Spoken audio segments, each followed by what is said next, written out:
That is Paul Newman. Somebody up there likes me. They won an Academy Award for Best Cinematography, black and white cinematography, and it was the beginning of what would become an iconic and epic career for one of the greatest actors in the history of Hollywood.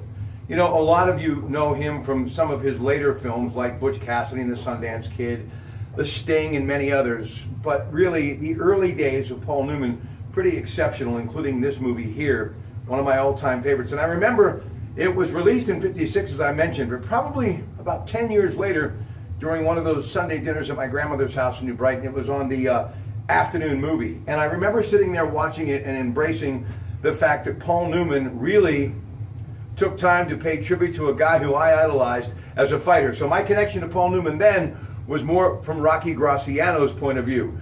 Rocky Graziano, the former middleweight champion of the world, who really grew up in the very tough and mean streets of New York.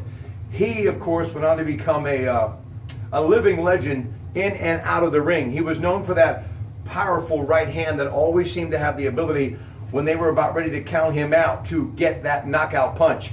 And this was a knockout performance by Paul Newman. And what's great about it, watching it on Turner Classic Movies via Comcast On Demand, on and off throughout the day today. I started actually hours ago watching this movie, but in between all of the other work and things that I've been doing, I finally am getting to the end of it. And I remember it vividly and how it truly is about him saying, somebody up there must like me, because he, in his fight, that second fight against that wonderful middleweight from Gary, Indiana, they fought in Chicago, Illinois, Tony Zale, Rocky Graziano claimed the middleweight championship of the world. So it is just Paul Newman at its best.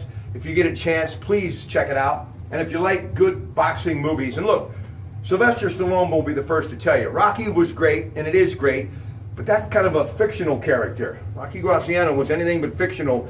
He not only survived epic battles in the ring, but also in the streets of New York, and went on to become a wonderful husband and father, and truly an amazing piece of folklore in this country. And Newman's Own, that great product that we tell you about at Coons Market, continuing to help millions and millions of people worldwide with their incredible charity. Paul Newman started it with his wife Joanne Woodward many years ago. And speaking of the Coons Market family, this Sunday at 8 o'clock, Joe and Frank and I will host the Coons Cooking Hour. And this week it's meatless meals as we get ready for the Lenten season. Ladies and gentlemen, enjoy the rest of your day from the Pratte Pack Gym.